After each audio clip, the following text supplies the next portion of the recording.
Ready जी। बिस्मिल्लाहिर्रहमानिर्रहीम। मैं आज अपनी जानिब से, खानवादा कुरैश की जानिब से और बिलखसूस मखदूम शाह महमूद कुरैशी साहब की जानिब से तमाम अहले मुल्तान को और पाकिस्तान को ईद उल फितर की मुबारक भी देता हूँ और दुआ गो हूँ कि अल्लाह ताला हमारी तमाम इबादत को, जो रोज़े रखे गए हैं, जो ज़िक्र अज़कार किया गया है, जो तरावियाँ पढ़ी गई हैं, जो कुरान शरीफ के ख़त्म हुए हैं पाकिस्तान के तुल अर्ज़ में, उस सब का अजर अता फ़रमाए और अपनी बारगाह में उसको शर्फ़ कबूलियत अता फ़रमाए। पाकिस्तान के लिए बहुत ही चैलेंजिंग टाइम है ये, माशी तौर पे भी, सियासी तौर पे भी, समाजी तौर पे भी। पाकिस्तान में एक दहशतगर्दी की लहर उभर रही है।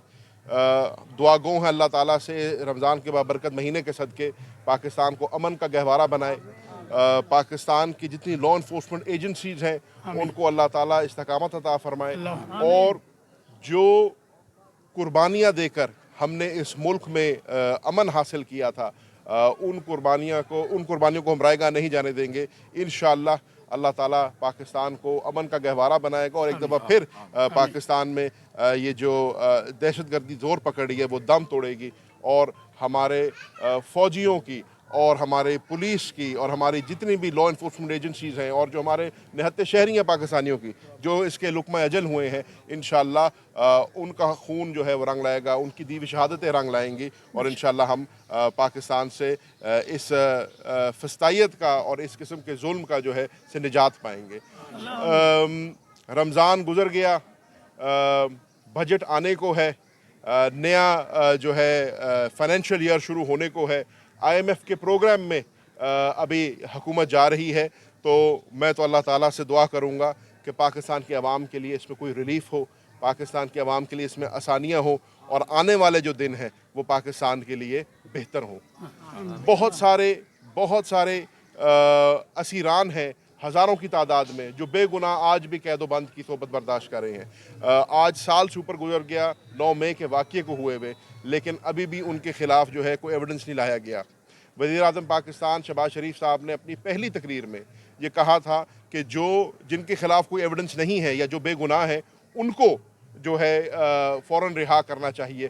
तो उम्मीद है कि वज़ीर-ए-आज़म उसको अमली जामा पहनाएंगे और वो हज़ारों असीरान जो आज अपने घरों से महरूम, अपने ख़ानदान से महरूम, जिन्होंने रोज़े जो हैं पाबंद सलासल रखे, आज ईद पे अपने घर वालों को नहीं मिल सक रहे, उनके लिए भी अल्लाह ताला आसानियाँ पैदा करेंगे। जहाँ मैं हज़ारों असीरान की बात कर रहा हूँ तो वहाँ मैं बिलखसूस 2 की बात करूँगा, इमरान खान साहब और शाह महमूद कुरैशी साहब।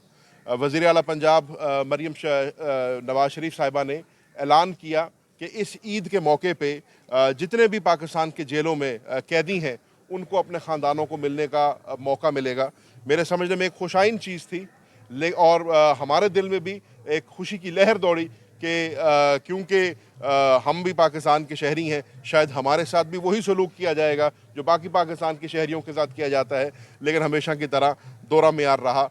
और जब मैंने अडियाला जेल के हुकाम से रब्ता किया, सुपरिटेंडेंट से रब्ता किया, तो मुझे जवाब मिला कि ये आम शहरियों के लिए हुक्म अदा किया गया है, ये शाह महमूद कुरैशी और इमरान खान के ऊपर लागू नहीं होता।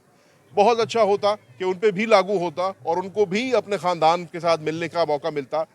मैं जहाँ पे ये बात कर रहा हूँ वहाँ पे ये भी कहूँगा कि, और जितने शदीद अल्फाज में इसकी मजम्मत की जाए वो कम है, कि इमरान खान साहब को और शाह महमूद कुरैशी साहब को ईद की नमाज अदा करने की इजाज़त नहीं दी गई और कहा गया कि सिक्योरिटी खदशात के पेश नज़र उनको हम ईद की नमाज नहीं पढ़ने दे सकते।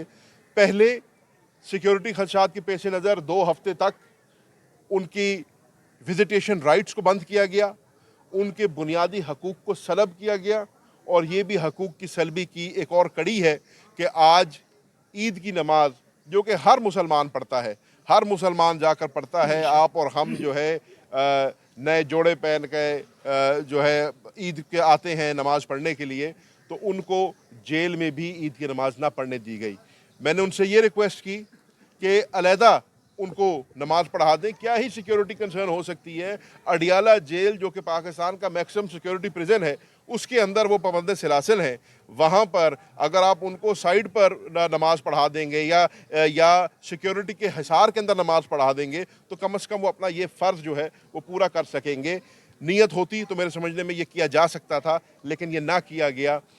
मैं समझता हूँ कि ऐसा नहीं होना चाहिए।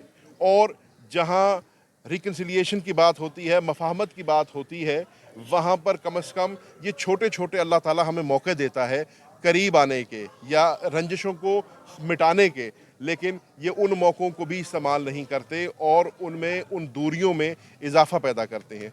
मैं आज ईद के मौके पे तमाम पाकिस्तानियों को मुबारकबाद पेश करता हूँ और दुआ गो हूँ कि अल्लाह ताला पाकिस्तान की खैर फरमाए, दीन इस्लाम की खैर फरमाए और पाकिस्तान को अमन का गहवारा बनाए और तमाम पाकिस्तानियों के लिए ये ईद एक खुशी का बायस बने और आने वाले दिन जो है वो सबके लिए बेहतर हो। बड़ी मेहरबानी। गिलानी खानदान एक दफ़ा फिर इक़्तिदार में और कल चेयरमैन सेनेट बने हैं यूसुफ रज़ा गिलानी साहब, क्या मैसेज देंगे उन्हें, मुबारकबाद देंगे? दो बातें हैं। पहली बात तो जो चेयरमैन सेनेट का इलेक्शन हुआ, मेरे समझने में वो गैर आइनी तरीके से किया गया है। उसकी मैं वजह बताता हूँ। हम सेनेट ऑफ पाकिस्तान को हाउस ऑफ द फेडरेशन कहते हैं। सेनेट ऑफ पाकिस्तान जो है वो पाकिस्तान की वफाक का अलामत है। जब सेनेट ऑफ पाकिस्तान में पाकिस्तान की एक इकाई का, एक पूरे यूनिट का, यानी कि खैबर पख्तूनख्वा का हिस्सा ही नहीं होगा, तो जिस मकसद के लिए सेनेट बनाया गया वो मकसद फौत हो जाता है। बहुत बेहतर होता कि हम पहले हाउस को कंप्लीट कर लेते, पहले खैबर पख्तूनख्वा के मेंबरान को हलफ उठवा लेते और फिर ये इलेक्शन करा लेते। इस इलेक्शन के नताइज में फ़र्क नहीं पड़ना था। जो आज चेयरमैन बने हैं, डिप्टी चेयरमैन बने हैं, कल भी इन्होंने ही बनना था। लेकिन फिर वही बात है कि अगर बेहतर अंदाज से